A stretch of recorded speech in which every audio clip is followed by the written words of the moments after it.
dia penduduk. Kata-kata yang baik.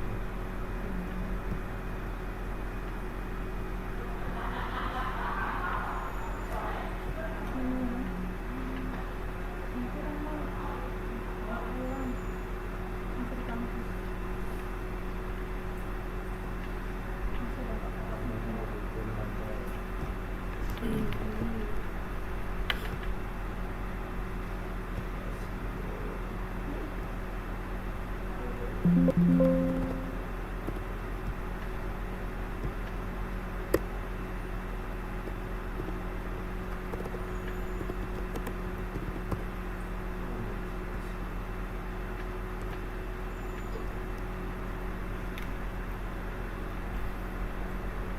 Oke.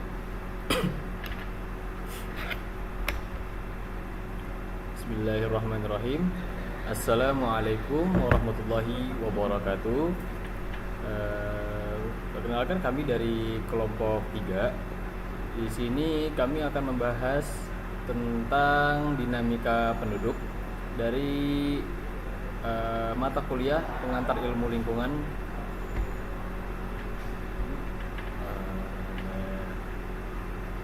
Oke, langsung saja kita bahas.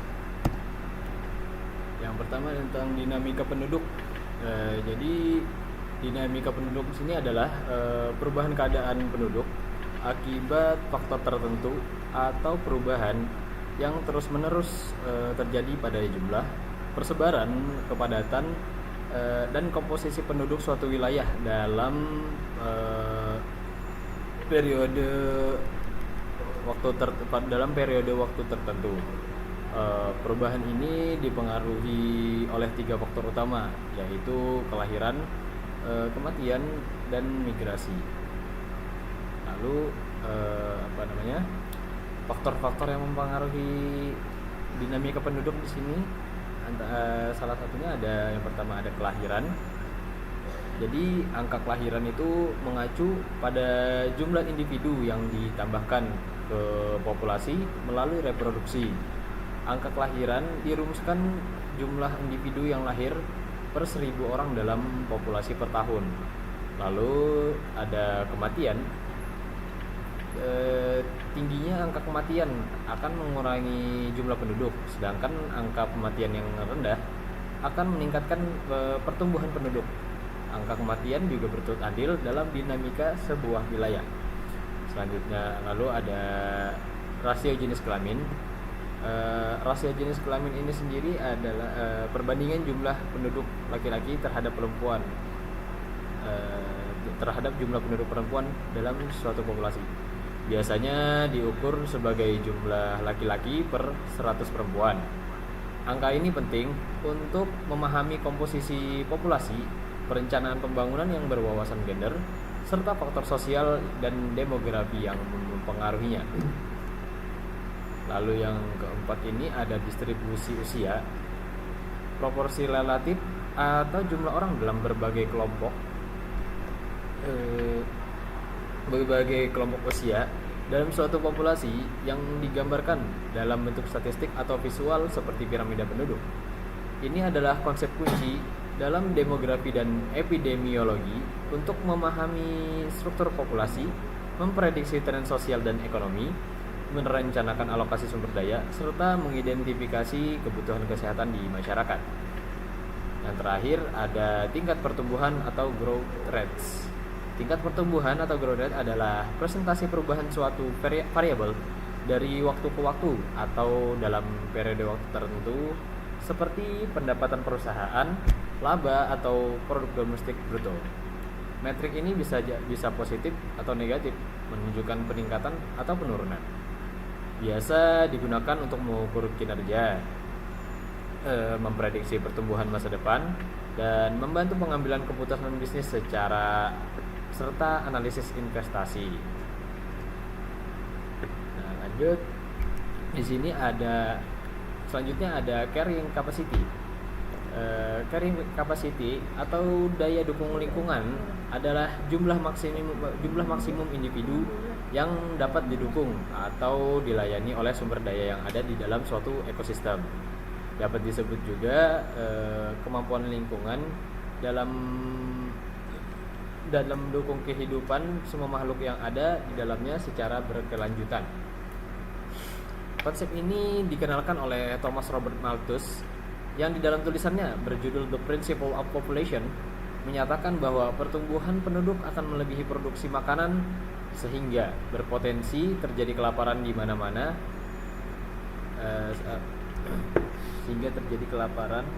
Berpotensi terjadi kelaparan di mana-mana itu ya. Carrying capacity lingkungan juga dipengaruhi oleh aktivitas manusia, termasuk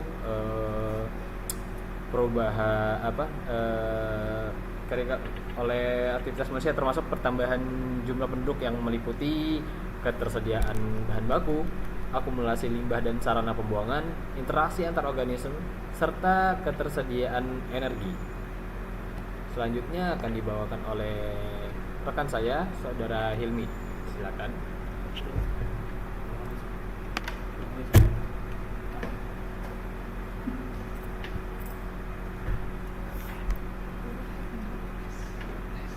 Oke, akan saya lanjutkan.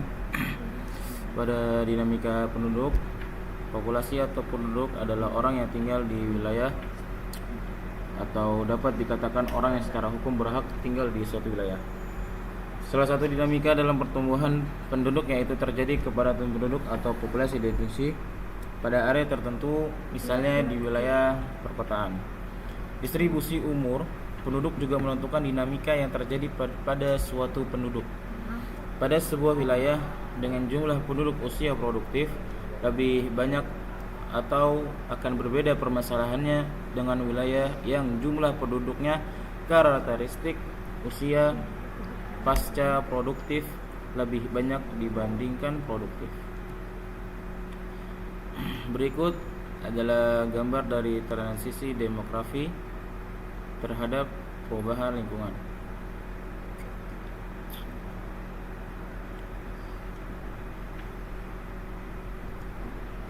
Kemudian transisi demografi terhadap perubahan lingkungan. Transisi demografi terhadap perubahan lingkungan mengenai populasi atau studi tentang populasi manusia, karakteristik dan apa yang terjadi pada manusia dikenal sebagai demografi. Umumnya pertumbuhan organisme sangat dipengaruhi oleh daya dukung lingkungan. Untuk manusia tidak hanya daya dukung lingkungan, tetapi juga ada faktor lain seperti sosial, ekonomi, dan etika. Bencana alam seperti banjir, kekeringan, gempa bumi, dan letusan gunung berapi, bahkan badai dan lain-lainnya menyebabkan kematian ribuan orang. Penyakit endemik menyapu sejumlah besar populasi. Nah, sekarang adalah transisi demografi terhadap perubahan lingkungan. Berikut adalah gambar grafik kurva pertumbuhan berbentuk S yang dimana menjelaskan tentang pertumbuhan populasi berbentuk atau pertumbuhan logistik, menggambarkan bagaimana populasi organisme tumbuh dalam suatu lingkungan yang memiliki keterbatasan sumber daya atau carrying capacity. Grafik ini menunjukkan tiga fase utama dari pertumbuhan populasi. Yang pertama adalah fase pertumbuhan lambat. Nah, pada fase awal pertumbuhan populasi relatif lambat karena jumlah individu masih sedikit dan adaptasi terhadap lingkungan baru sedang berlangsung. Kemudian yang kedua adalah fase pertumbuhan eksponensial. Setelah fase adaptasi, populasi mulai tumbuh dengan cepat mendekati laju pertumbuhan maksimum karena sumber daya masih melimpah. Kemudian yang ketiga adalah fase keseimbangan. Pertumbuhan populasi melambat dan akhirnya mencapai titik stabil ketika populasi mendekati atau mencapai daya dukung lingkungan atau carrying capacity.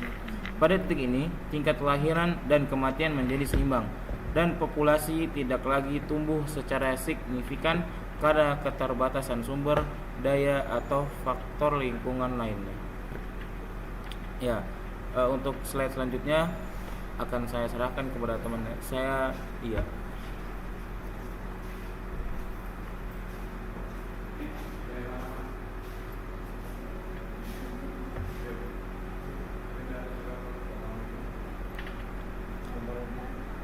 Oke, Oke, saya akan melanjutkan. Yang itu peperangan menyebabkan banyak korban. Yang kedua ada kecelakaan tidak wajar yang disebabkan selama transportasi, kebakaran, dan lain-lain. Yang ketiga ada produksi makanan yang tinggi dan teknologi yang lebih baik untuk penyimpanan, pemrosesan, dan distribusi. Yang keempat ada fasilitas medis yang lebih baik diberikan selama masa nifas dan di bawah 5 tahun imunisasi. Adapun strategi mengatasi dampak lingkungan pengelolaan populasi itu ada 3. Yang pertama, mengelola transisi demografi melalui program keluarga berencana dan pendidikan dapat membantu mengurangi tekanan populasi terhadap lingkungan. Yang kedua ada peningkatan efisiensi sumber daya, inovasi dalam efisiensi penggunaan energi dan sumber daya lainnya dapat meminimalkan dampak negatif pertumbuhan populasi. Yang ketiga ada pembangunan berkelanjutan, membangun infrastruktur dan kota yang berkelanjutan serta memulihkan keanekaragaman hayati sangat penting untuk mencapai keseimbangan antara kebutuhan manusia dan lingkungan. Di sini ada 3 gambar yang di atas. Itu yang pertama ada expanding population, yang kedua ada stable population, yang ketiga ada diminishing population. Jadi ketiga ini ada penjelasannya masing-masing. Yang pertama itu ada populasi berkembangan, yaitu expanding population. Ditandai dengan proporsi individu prareproduktif yang besar, menunjukkan potensi pertumbuhan populasi di masa depan.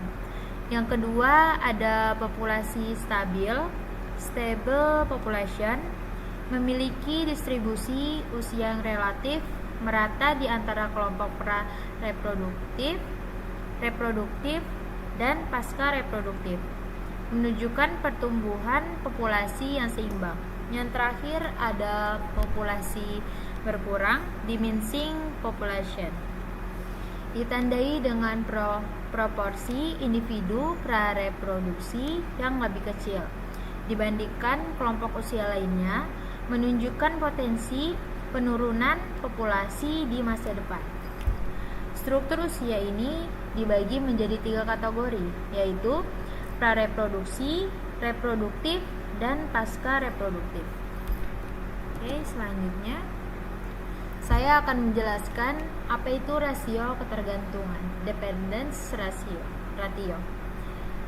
Di sini ada definisinya, yaitu ukuran yang menunjukkan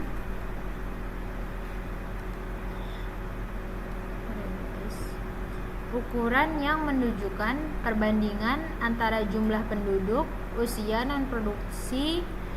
non-produktif usia sekitar 0 sampai 14 tahun dan 65 tahun ke atas dengan jumlah penduduk usia produktif itu sekitar 15 sampai 64 tahun.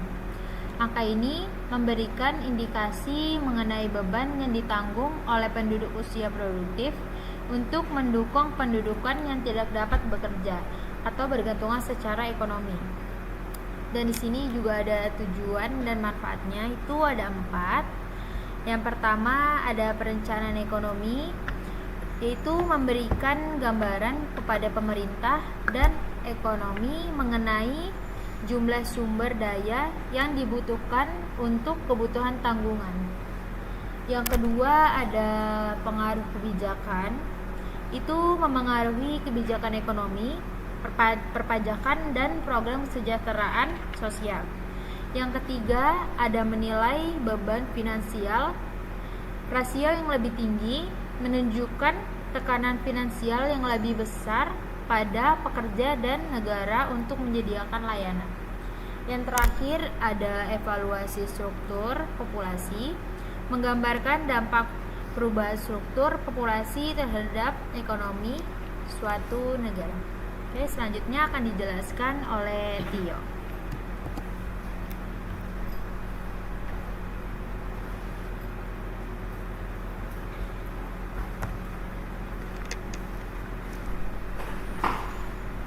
Baik, di sini ada contoh rasio ketergantungan di negara Irak dan Mongolia pada tahun 2016.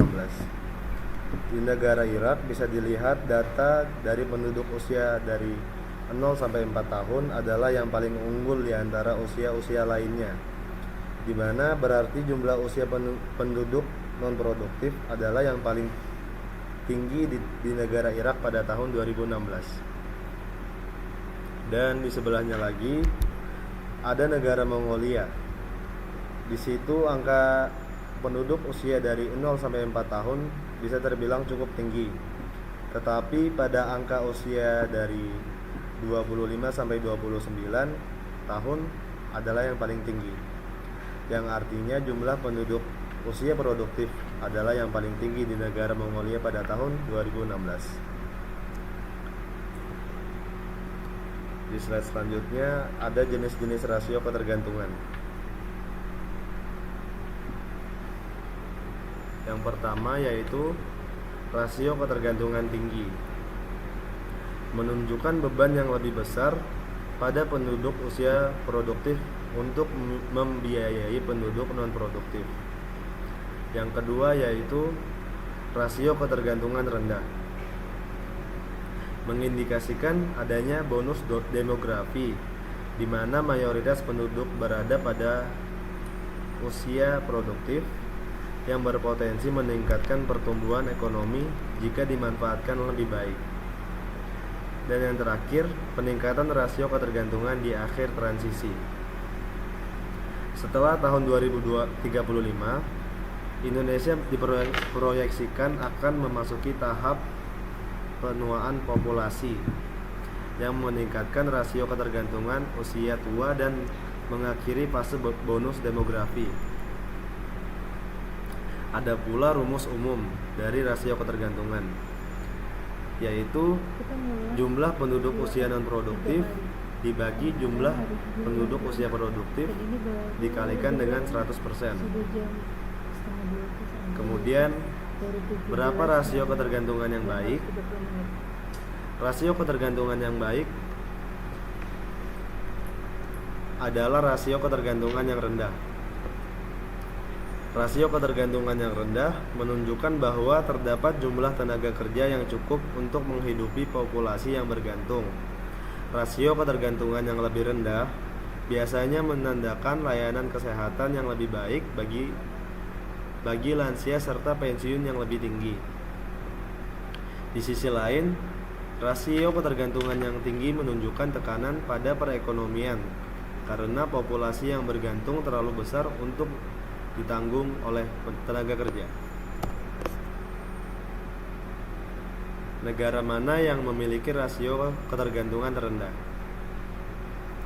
Pada tahun 2022, negara dengan rasio ketergantungan terendah adalah Uni Emirat Arab dengan rasio 20,57. Negara dengan rasio ketergantungan tertinggi adalah Niger, yaitu 105,13.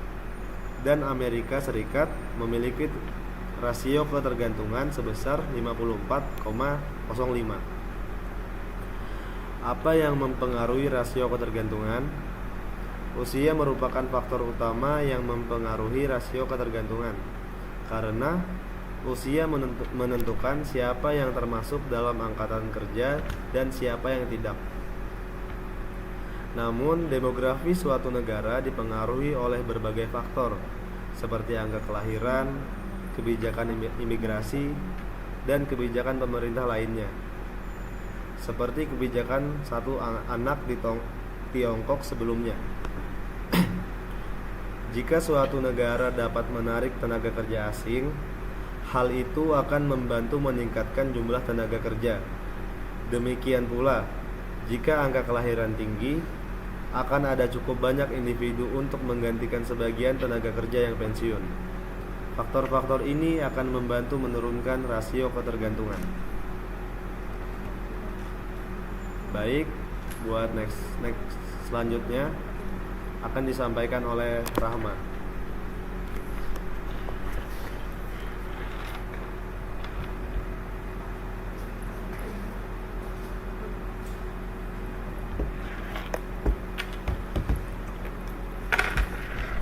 Baik, di sini saya akan melanjutkan tentang masalah ketenagakerjaan.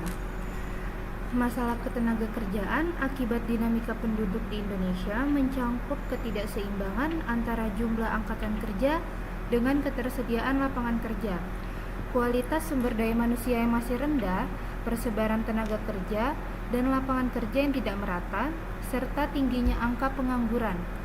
Pertumbuhan penduduk yang pesat tanpa diimbangi penciptaan lapangan kerja dan peningkatan kualitas pendidikan menjadi akar masalahnya. Berikut adalah upaya perencanaan tenaga kerja untuk mengatasi masalah ketenagakerjaan di Indonesia.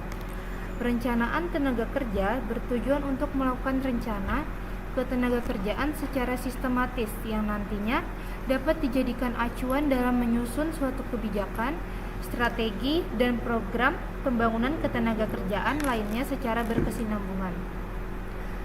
Lalu, pemerintah Indonesia dalam hal penetapan kebijakan dan penyusunan program perencanaan tenaga kerja melakukan pengelompokan menjadi 2 kelompok, yaitu perencanaan kerja makro dan perencanaan kerja mikro.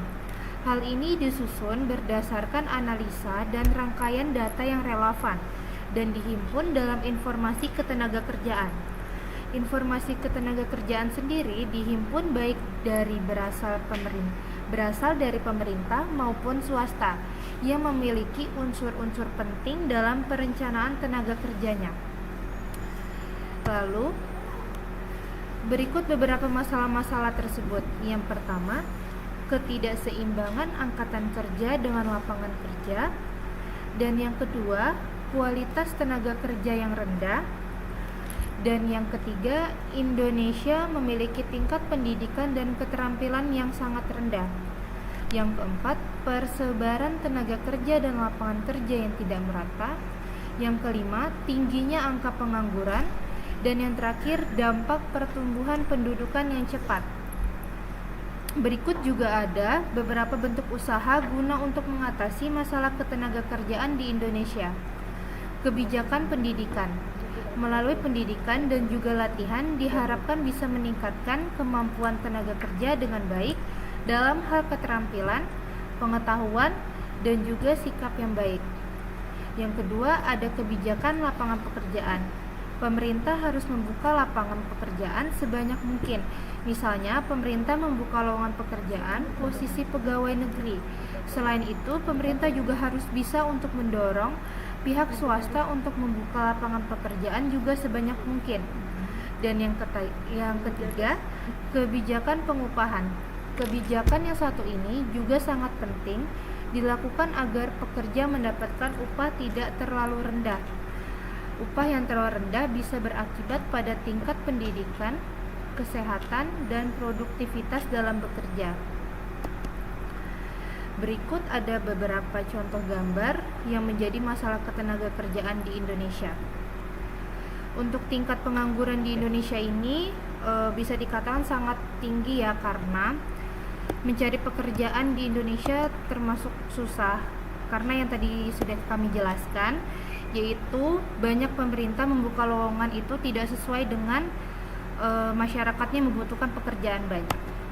Jadi dari ketiga gambar ini bisa disimpulkan untuk dilihat bentuk masalah ketenagakerjaan di Indonesia. Baik, akan saya kembalikan ke teman saya yaitu Isra.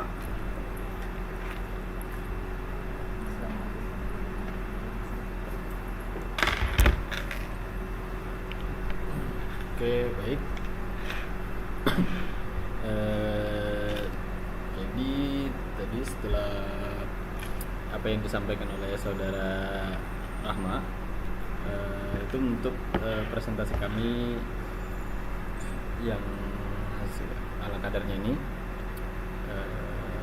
Bisa dilihat ini ada anggota kelompok kami. Yang pertama ada Alifa Nur Rahmanina, lalu ada Muhammad Hilmi Fadilah, kemudian ada Maulia Aprianur, Muhammad Tio Raihan, dan saya sendiri Muhammad Ripandi Al Isra.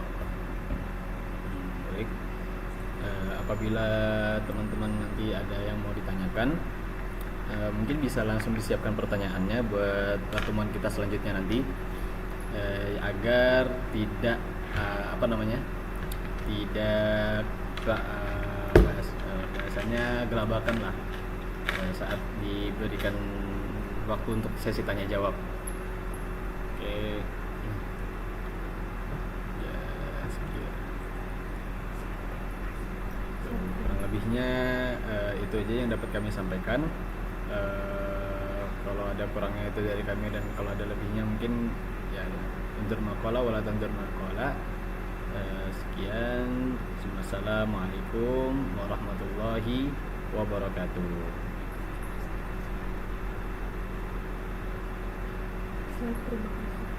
Oke. Ya, terima kasih semuanya.